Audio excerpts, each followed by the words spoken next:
ரெண்டாவது விஷயம், இது வந்து ஜனநாயக நாடு. யார் வேணாலும் யாரை பற்றி வேணாலும் கருத்து சொல்வதற்கு சுதந்திரம் உள்ளது. விமர்சனத்துக்கு அப்பாற்பட்டவர்கள் யாரும் கிடையாது. நீ வரம்பை மீறி பேசும்போது நாளைக்கு ஒருத்தர் ஆனால் என்னை பற்றி யாருமே பேசக்கூடாதுன்னு சொல்கிறதுக்கு இது என்ன நியாயம்? நீ யாரை பற்றி பேசாமல் இருக்க? எடப்பாடியை பேசாமல் இருந்திருக்கியா? பிரேமலதா அவரை சொல்கிறீங்க. எடப்பாடியை பேசாமல் இருந்திருக்கியா?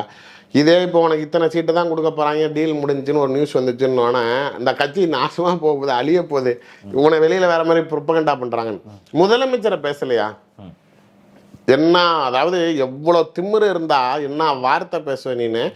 ஏன் வேட்டி கட்டுறதில்ல, ஏன் பேண்ட்டு போடுறாருன்னா கை நடுங்க தான். பேண்ட்டுனா பேக்கெட்டு உள்ளார விட்டுக்கிட்டா நடுக்கம் தெரியாதான், வேட்டி கட்டினா எங்கே கையை உள்ளே விட்றதுன்னு பேண்ட்டு போடுறாருன்னா எவ்வளோ திமிரு இருக்குது இந்த பொம்பளைக்கு.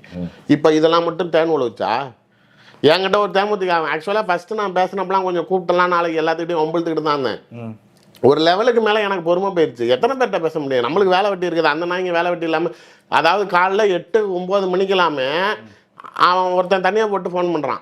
நல்லா தெரியுது, வளர்றான். நான் அதான் நினச்சேன், இது வந்து இந்த பொம்பளை இது காலங்காத்தால கடை திறக்கிறதுக்கு முன்னாடி குடிச்சுட்டு பேசுகிறான்ட்டு. ஆக்சுவலாக எனக்கு தெரிஞ்சு ஒரே ஃபோனில் 3 பேர் பேசுகிறான். கூட்டிகிட்டு வந்து கோட்டர் வாங்கி தரேன் இவனை திட்டுறான்னு பேசியிருப்பாங்க போல். காசு கொடுத்து கூற அளவுக்கு ஆகிட்டாங்கள. ஒருத்தன் தெளிவாக பேசினான், ஏதோ அட்வொகேட்டுன்னு சொல்லி பேசினான். நான் சொன்னேன் நீங்கள் செய்கிறது கரெக்டா அப்படின்னு முதல்ல ஆரம்பித்தான்.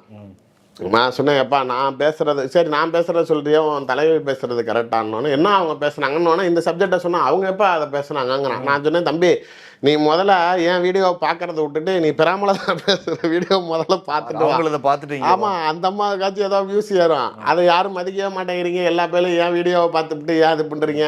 இன்னொன்று விஜய் பிரபாகருக்கு எவ்வளோ கூட்டம் கூடுது தெரியுமா? இப்போ கிருஷ்ணகிரியில் இருக்காரு, லைவ் போயிட்டுருக்கு, போய் பாரு அப்படின்னா. நான் சொன்னேன், அந்த மூஞ்சிலாம் பார்க்குற மாதிரி இல்லைடா, அதை ஏன்டா பார்க்க சொல்கிறேன்னு. வேற இவங்கள என்ன பேச சொல்றீங்க?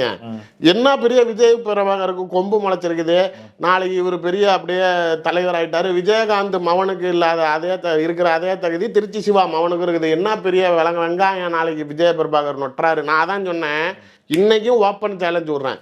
எங்கே வேணாலும் சரி, ஒன்று சென்னைக்கு வா, இல்லை திருச்சிக்கு வா. அது நான் கூட என் ஊருன்னு சொல்லுவீங்க. தலைநகரத்திலே நின்று எம்எல்ஏக்கு நீ நில்லு, நான் சுயேட்சை கேண்டிடேட்டாக நிற்கிறேன். விஜய பிரபாகரோட 1 ஓட்டு அதிகம் வாங்கிடுறேன். நாளைக்கு நாண்டுக்கிட்டு சாவதுங்களா குடும்பமே சேர்ந்துக்கிட்டு?